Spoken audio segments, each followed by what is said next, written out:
you guys, and welcome back to our channel. If this is your first time here, welcome. My name's Shelby, in case you haven't met me, and my husband Matt also helps me run this channel. He's on here occasionally, but today it will just be me, so I bet a lot of you will click out right now.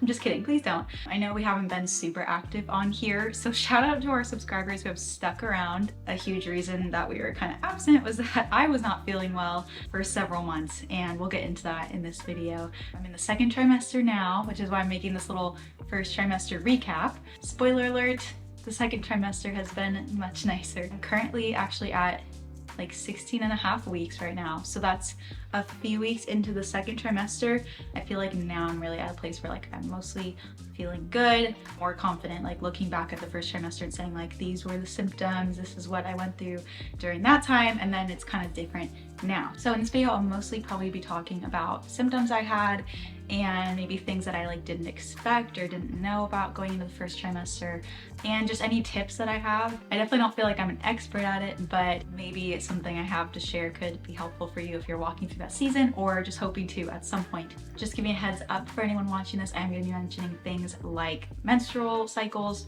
miscarriage, some like nausea and those kinds of symptoms, and bleeding and cramping. So if those are anything that you don't want to hear about, or maybe you're with someone who maybe shouldn't be hearing those things yet, feel free to skip this video. So I think I'll start out with when we found out that we were pregnant, and I actually found out the very beginning of August. I was already 6 weeks at that point when I got the positive test. And for those of you who don't know the way they do like the timeline of it, when they say like, oh, she's 20 weeks or whatever, it actually starts at your last period, which I didn't know going into pregnancy. So like technically week 1 of pregnancy is actually when you're on your period. Like you can't be 1 week pregnant or 2 weeks pregnant really, because you're not pregnant at that point. So by the time that I found out, I was 6 weeks pregnant, which sounds like a long time, but it was really only like 2 weeks after I might have been able to find out, because week 4 is like when you get or miss your period. For those who don't know, I actually went through a miscarriage earlier this year, and that's something I'm not gonna like get into a ton on this video. I still think I might do a whole separate video like breaking that down and kind of sharing my experience. Not to like scare anybody, because I really don't want it to invoke fear, just to maybe like raise awareness or give people like comfort if it's something that they're going through or they know someone who's gone through it, and just kind of like how that shaped my mentality and how it really prepared me in some ways for this pregnancy. So that was kind of in the back of my mind with all the stuff in the first trimester of this pregnancy, is that like I've kind of been through it before, and so it wasn't like completely new. And I think that's one reason that like it wasn't like a huge surprise, and it also wasn't like a huge excitement. Like I was happy, especially because we have been so blessed that like when we've been able to try, it's happened really quick for us. And I know that's not the case for a lot of people, but with that said, I was still kind of like hesitant to get excited about it because of what we had gone through before. And so even like finding out I was pregnant, it was like, okay, well, this is still like just the beginning. Whereas the last time when it was my first pregnancy, I feel like I was so excited right off the bat and was like, okay, like already planning for things and already thinking like way down the line. And this time I was so much more like present focused and just thinking like, okay, just think about today. Don't worry about what the future is gonna hold. It's definitely gotten more exciting as we've gotten further in the pregnancy and like hit certain milestones that just make me feel like more and more confident in it. Also worth noting is that I waited until week 6 to take the pregnancy test. Some people will do it at like week 4 or even a few days before their missed period, which I know like some of the tests say they're early predictors where you can take it like several days before your period and it might come back with the correct result. For me though, in my first pregnancy, I tested at like 4 weeks or maybe even like a couple days after my period was missed, and it was still negative. At that point, I figured that was true and I went about with my life, and I didn't test again until like 8 weeks. At that point, got the positive result. So going into this one, I just really wanted to be sure. I didn't want to get any like false negatives, but I also didn't want to get a negative and like think like, well, maybe it's positive and trick myself. So I just wanted it to be like certain. So when you think of pregnancy, you probably think of doctor's appointments. And I feel like especially if you haven't been pregnant before. At least I assumed before I was ever pregnant that you're just always at the doctor. Like you go all the time, you get all these ultrasounds. It kind of was surprising like how few times you actually go in. It's like maybe once a month. It was kind of surprising to me when I first was pregnant that like, oh, after one ultrasound, like I don't get to come in for another month. Like that feels so long. And I feel like timing in pregnancy feels so bizarre because it'll feel like eternity, like just waiting till the next ultrasound or waiting for them to call back with my results or anything like that. It just feels like so long, or it feels like I'm still 16 weeks. Like I feel like I've been 16 weeks forever. But then when I get to a certain point and look back, I feel like it just flew by. And that, I don't know, I feel like you probably could say that about anything in life, but I feel like especially pregnancy has felt that way. Even when we went through our miscarriage, the pregnancy itself felt so long, but the time when we were healing from the miscarriage, which was like shorter in comparison, felt so much longer in hindsight. I feel like part of it is that we are just so hyper focused on like what's going on in our bodies, especially, you know, if we're not like distracted by, you know, like other children or like a super demanding full-time job or something like that. It's a lot easier to like just get so ingrained in those things, and it makes the days feel so long.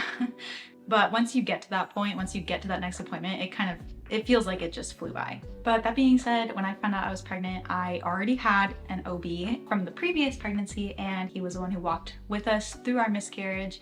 The first time I was pregnant, I got an appointment like right away. They were like, okay, yeah, come in like next week or something. It was their next availability. This time, they didn't schedule me out for like a month thing. Because I was 6 weeks, I think I wasn't gonna be able to come in till like 10 or 11 weeks. And as someone who had already miscarried once before, I was not super happy with that result because it felt like, okay, so I'm gonna have to wait till almost like the end of my first trimester, like after all the high risk weeks have gone by. But I will say that I think a lot of times women don't get to go in until they're closer to 10 weeks and get an ultrasound around that point. So I don't want to sound like I'm complaining. It was just hard because that was what I was like used to the first time around, was that I got in right away, got one at 8 weeks, like confirmed the pregnancy, all that. Anyway, I actually ended up having some like UTI symptoms around week 7 and was able to go in, not as like an emergency, but it was more of an unplanned appointment, and was able to have an ultrasound done at that appointment, which was really nice just to, yeah, see that heartbeat and kind of have some of my nerves soothed a little bit before that like 10 or 11 week appointment was going to be scheduled. So after that 7-week appointment, I actually ended up having quite a bit of bleeding and cramping like all of a sudden, and that was super troubling, obviously. Even in my first pregnancy when I miscarried, I actually had a silent miscarriage, which means that I didn't have any symptoms to tell me I was miscarrying. So I had never actually like gone through that before. And when it was happening, I kind of figured that's what it was, especially like looking at symptoms online and talking to like the nurse on call, because it was a Sunday, so I couldn't really go in or like call my regular doctor. So I just assumed that was what was happening, and obviously was really disappointed after, you know, seeing that first ultrasound. After that, they scheduled a follow-up appointment with me for like a month after that happened. I was kind of surprised that they didn't want to get me in sooner. I guess there's really nothing that they can do if you did miscarry. And so I kind of like went about my life and figured that we miscarried, you know, would tell people like, yeah, I'm not pregnant. The only thing telling otherwise was that I was still having all of the like nausea symptoms. That was really frustrating for me at that time because I figured that I had miscarried, and I thought like, ugh, okay, well, why am I still feeling this way? Like, I know it can linger a little bit, but when is it gonna end? And like, it's not even going toward anything. Like, it's just making me feel bad at this point. I had just given up hope that I was pregnant. I didn't even think of it as a possibility. Like, sometimes it would kind of creep in the back of my head, but I would just like usher it away really quick because I was like, I don't want to give myself this false hope. So anyway, when we went in for our like checkup appointment after my miscarriage, they did an ultrasound just to like see how things were healing in there. And there was actually an 11.5-week baby in there. So that definitely was a shock for me to see, and kind of just changed the whole perspective, like all in just a second. So I guess it turned out that what the bleeding was caused from was actually kind of implantation bleeding in a way. Everything I'd read about implantation bleeding though said it started around like 4 or 5 weeks because it's when the egg is implanting in the uterus, which for me that didn't seem right because this was happening for me at like 8 weeks. But I guess it was still within the implantation process that this happened because the baby was basically like, my doctor kind of described it as like burrowing into the uterine wall or implanting. You picture like roots going into the ground, like from a tree. It's kind of like that apparently. And I guess one of those roots went through a blood vessel and popped it. And so that was what happened that day when I just started like bleeding all of a sudden. I guess just the pain from that blood vessel popping was what ended up causing all the cramping as well. So just wanted to put that out there that that can happen. Obviously, I'm not trying to diagnose you or anything, but I just didn't realize that like a sudden burst of blood like after implantation could have been related to that. Going into the appointment with like such discouragement and disappointment and just wanting answers at that point. Like I just wanted the doctor to tell me what was going on with me and why I still had symptoms, when we could start trying again, and like what that's gonna look like in our future. Going from that mentality to suddenly like almost being out of the first trimester and having this healthy baby like growing at a steady rate inside of me. It was just such a crazy like turn of events. So speaking of nausea, that is definitely something that I had in this pregnancy, and it's something I had last time too, so I saw it coming. Right around like 7 weeks is when it happens for me, and I don't call it morning sickness because for me it never happens in the morning, it's always at night. With my last pregnancy, I never actually threw up. I feel like people assume that when you're pregnant you're just like always throwing up, but a lot of times that's not the case for people. I guess a lot of people just will have nausea and like just kind of icky feeling but never actually like throw up.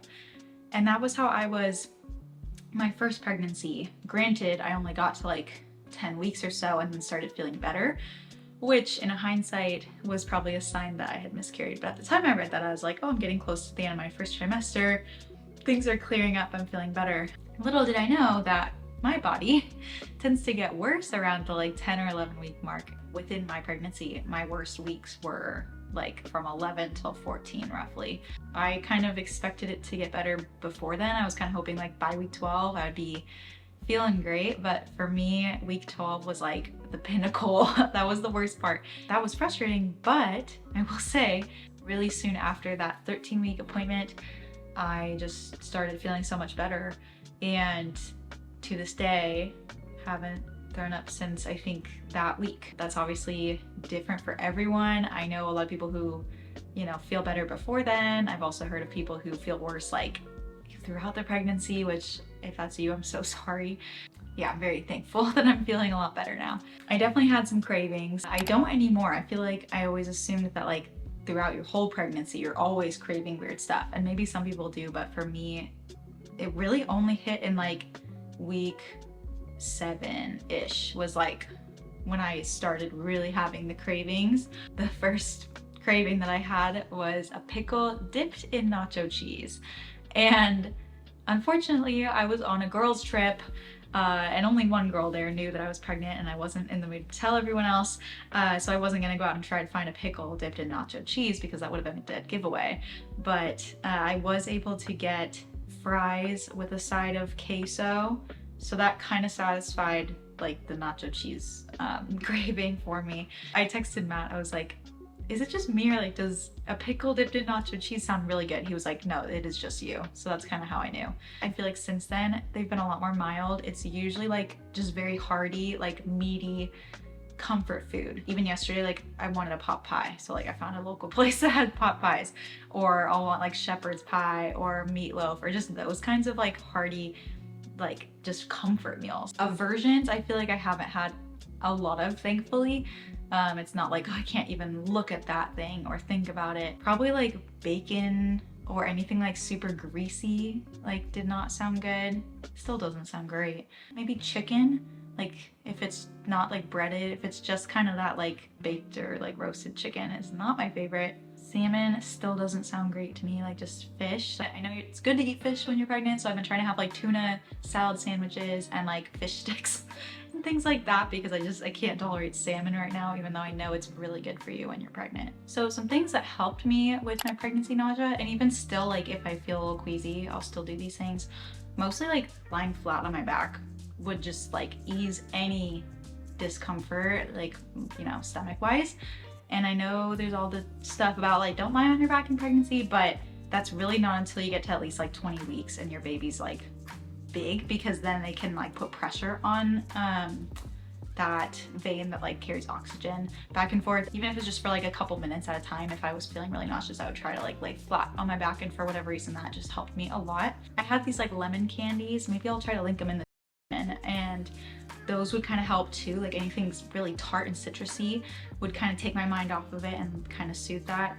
Also, I found out that sniffing a lemon or a lime can help, and kind of the same idea, like that, just that citrus. My camera died while I was filming yesterday, so we're just gonna have to finish this video up today. I think I remember where I left off. I think I was talking about things that helped my nausea, and one of them, as I mentioned, was sniffing a lemon or a lime. It's kind of weird, but my friend actually told me about it one day, and it was like actually after the point where I was usually nauseous. Like I usually felt pretty good, and then later that night I started feeling bad while she was still here, and so she's like, where's the lemon, where's the lime? And so thankfully I had like half a lime in the fridge, so I took it out and sniffed it, and I don't know if it was just the placebo effect, but I feel like it actually did work. So I feel like there is just something with like the citrus and the like freshness of that scent that does kind of help like calm your stomach a little bit, I guess. One of the other things that has helped me, which this might sound a little silly, but bear with me, is rubbing my stomach in like a, I think it feels clockwise, starting at my right rib cage, going to my left, down to my left hip, over to my right hip, and back up. So in that way, like if my body was a clock, it would be going clockwise.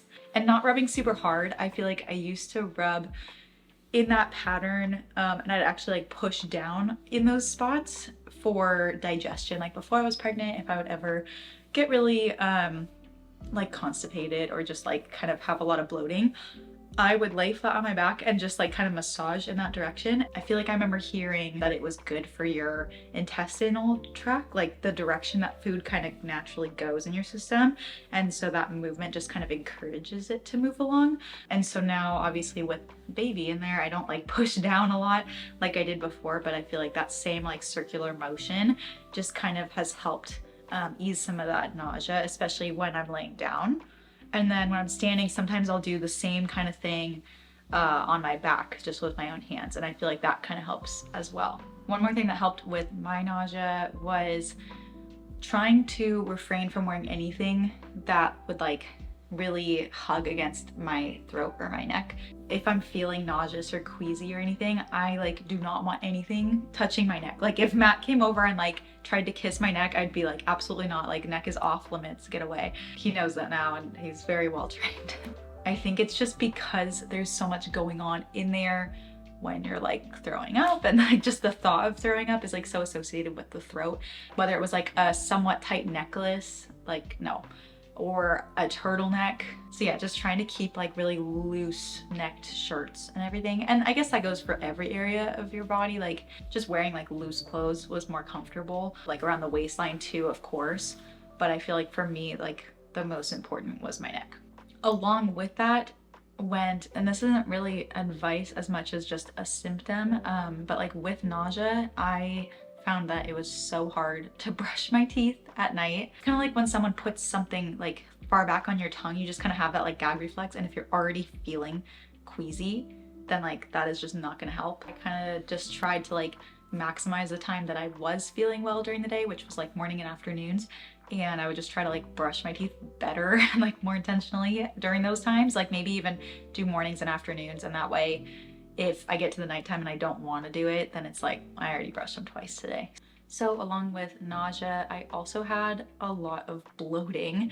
It's hard to explain other than when you're a kid, at least I did this.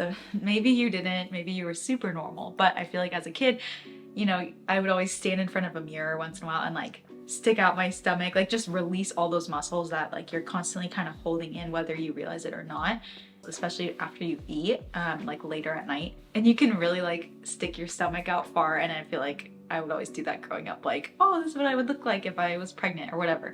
The sensation I felt in the first trimester was almost like you can't help but do that, if that makes sense. Later in the day, your abdominal muscles just kind of like get so relaxed and fatigued from like holding it in all day that they just can't really like hold it in as much. So a lot of times you feel like you look bigger later at night than in the morning. And I feel like that definitely was the case in the first trimester, but in a different sense than it is now, because now like I actually have a bump. It's definitely there. It's not as big as it will be tonight when my muscles kind of relax. The point being, now like I can't hug it in, like even if I tried. I almost felt like I was bigger sometimes in the first trimester than I am now, but it was just bloating. Because at that time, a lot of people would say, you know, like, are you showing already? Like if I would show them my like bump, and I'd have to be like, no, like my baby's like this big. So it's not like I'm not showing from that, but you do carry a lot of extra water weight in the first trimester and just get bloated a lot. And especially if you're like constipated or anything. So you might like feel really big, even though it's not necessarily the baby, but it is because of the baby.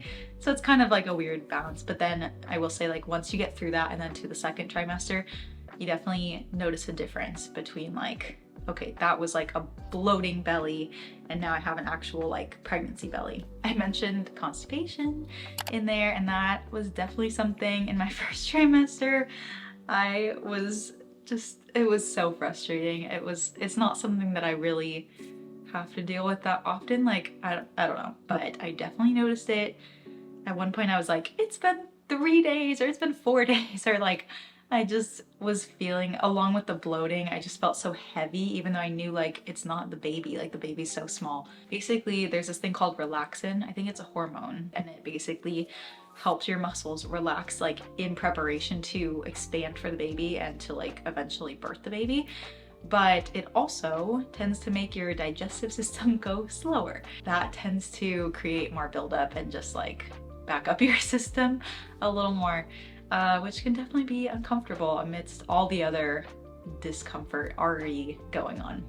So speaking of discomfort, one of the other symptoms I definitely had, which actually is kind of a good thing, but it's definitely not always super fun, is this feeling of like uterine stretching. Can also kind of be related to like round ligament pain, although I think technically they don't really call it that until like the second trimester. But basically just picture like your uterus growing bigger to accommodate the growing baby. It's an interesting feeling because at first, sometimes it can kind of feel like a cramp and you're kind of on edge, but it's actually totally normal, and it's actually really good to feel that way because you want your uterus to be stretching because you want your baby to be growing. So it's like you should feel those little, I call them twinges. It's just these like quick little sharp pains. It doesn't really hurt. Like it's more so just kind of a little like, ooh, like that's a little uncomfortable. But I feel like once I learned how to identify it, it was actually kind of reassuring because it was like, oh yeah, I still feel that happening every once in a while throughout the day. Like it's not a constant thing, but it's kind of just this nice reminder that like things are going on down there, even though it might not always feel like it. I think I'll end the symptoms with probably the weirdest one, and one that like I'm curious to see if anyone else has had this. So if you have experienced it, please comment below, or even like if you've been pregnant and you're like, I've never had that, I'd love to hear that too because it's just kind of fun. I have had so much sneezing, and I actually still am having this, not to the same degree as I was in the first trimester, but it's still like a daily thing for me. And I feel like before I was pregnant, maybe I would sneeze once a day. In the first trimester, I would sneeze like 6 or 7 or 8 times a day. And it would be in spurts of like 2 or 3 at a time, which is so not like me. I used to be someone who would like have one big sneeze like once a week or something, and that was it. And now it's like, even into the second trimester, I'm still sneezing like twice a day. I think I first heard about it before I was pregnant, so it wasn't surprising to me that that happened. But the reason is kind of funny. It's that there's so much extra blood flow going on because it's like pumping oxygen to your baby. And so there just needs to be a lot more blood flow. And that goes on everywhere. And so it's also pumping more blood in your nose. And so I guess that tends to cause more, for one thing, more movement with like the blood flow, but then also like more stuffiness. So I was also like pretty stuffed up my first trimester.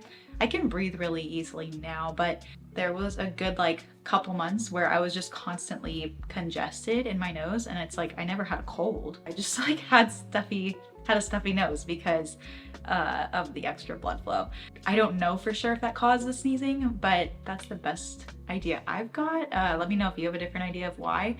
But also, in a weird way, it's one of those things that like, it's a symptom that is almost kind of encouraging because I don't mind it. It's not like an unpleasant symptom, like it's just a sneeze. So it's kind of encouraging each day when it's like, oh, like I'm still sneezing a lot. So that's probably a good sign that things are going in the right direction. It's kind of wacky, but I've heard of a few weird ones. I've heard of people like having an eye twitch, and that's like how they know they're pregnant, is like it starts with an eye twitch. I never had that. I feel like some people have like really severe mood swings or like a backache right away. I don't know. There's different things that people have that they swear by.